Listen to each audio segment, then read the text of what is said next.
Good morning, Christopher Martin. Zane Lowe. From the band Coldplay. William Champion. Hello. So, can we get, because we're getting progress reports from all of our favourite musicians who promised to return. Who else? The Beastie Boys. Yeah, great. Mike D in the house. We spoke to Nikolai from the Strokes. Oh, great. Brilliant. What can we expect a little bit, even though it's still a work in progress from this new Coldplay record, given that Viva La Vida, you know, sound-wise was a lot of different textures, a lot of different ideas on that record? Well, it's just got everything we can think of. It's about many things now. I read somewhere that you've come out and said that it's a concert record. That was, well, just not, I don't know who, I can't remember who I was talking to, but I didn't really mean, I don't really know. It started already, Will. The Chris Martin... Well, no, the point is, it's about love and addiction and OCD and escape and working for someone you don't like. It's about lots of things.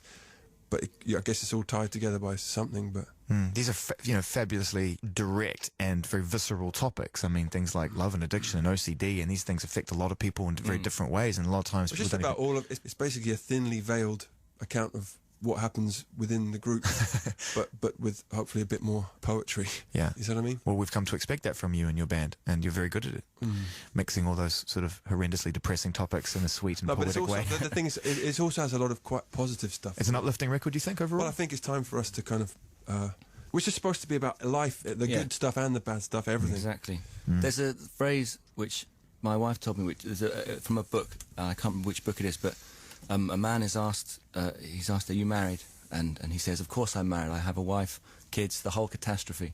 And the catastrophe just means something big and seismic and out of control, not necessarily bad. But I think.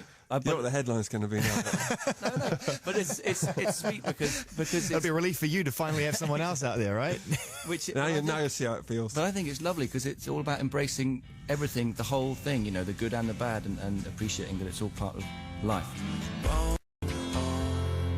So we got Chris Martin and Will Champion from Coldplay hanging out right now, and it's the Radio 1 Breakfast Show. How does it feel to be on breakfast? I'm loving it right now, given that we haven't started. It's some DeLorean magic act. So it all begins again this year, 2011, with the release of a record. Possibly, yeah. You can't tell me that we're talking now and we'll be talking again this time next year about the record. Who knows? Oh my God, Kevin, you're right. Well,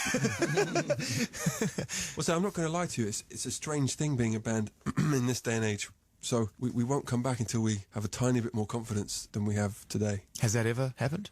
A little bit more. It'd be nice to have a little bit more. And I think, we have potential to make something okay. This is integral to the creative process of Coldplay, though, because I've known you right from the very start and all the way through, and I would liken you to other bands like Radiohead and pretty much anybody who's trying to make greatness, that, you know, a certain lack of confidence, a certain paranoia about your own abilities is part of what drives the process. Will, would you agree? I would agree. It is important. And it's also, when you're in a studio, it's difficult to feel any kind of what other people might be thinking about your music because you're so isolated. And so that does drive the Not if you go on the internet.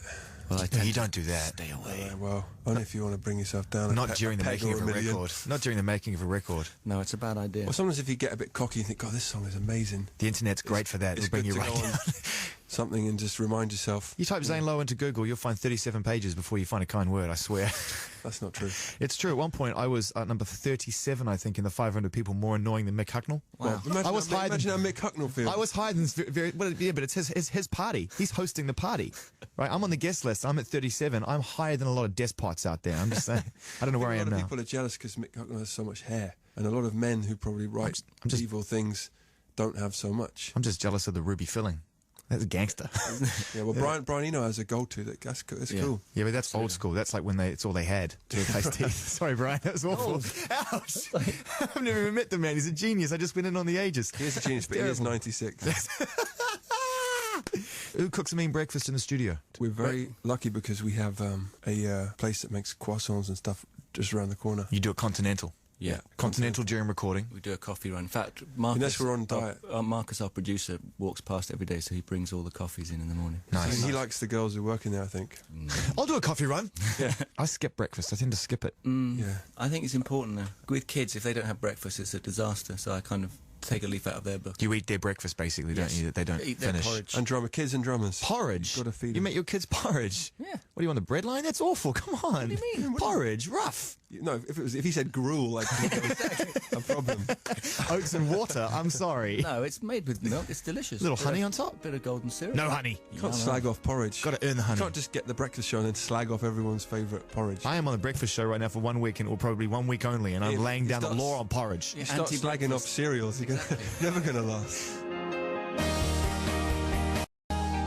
So a couple more minutes before we have to let you go, and we will leave you in peace after that to finish this record. What are you looking forward to this year?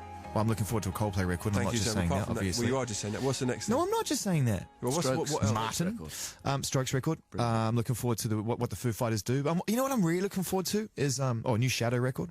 I'm really looking forward to Death Cab for Cutie record. I keep stalling myself. But I want to be surprised. I can't wait to hear the bands that haven't come out yet, that will come out this year. And that happens every year. There's a whole bunch of bands that we talk about at the end of a year that we hadn't even heard of the year before, you know, and I love that. That's a big part of why I do what I do, so I can discover. And I think Britain is the best country in the world at bringing new people. Without a shadow of a doubt. I mean, it is really, to me, the HQ of hybrid music, of pulling things together. It really is. It really is. What about you? I mean, do you guys listen to records when you're in the studio? Do you try and keep pretty focused on what you're doing? Listen to as much as possible. And that's a great thing about the internet is you can listen to, Tiny Temper 1 minute and Beethoven the next. So we're going to leave you alone to finish this record. Thank you. And we, fingers crossed, at some point we're going to get it in before the summer, and then I guess you would be hoping at some point to be able to play shows without getting too far ahead of ourselves here. Yeah, that's the plan. And that would be nice, wouldn't it? It seems like an awfully long way away, I have to say. Yeah. We've got a lot of stuff but it's to do not, before though. then. I know. It's you always months, say that about West Country, Will. I know. It is a long way away. Never wanted to come to you don't have to worry, because you're the best player in the band. Well, that's true. You are. Right. You are. Gentlemen, I wish you a fantastic end to this record. I hope that you take from this interview just a small smidgen of extra confidence. Zane, thanks for talking to us, and thanks for your patience and kindness. Yeah, it's been a struggle. But I wish you all the best, and we'll see you with music to talk about. Okay. All right. Merry breakfast. And you. Bye-bye.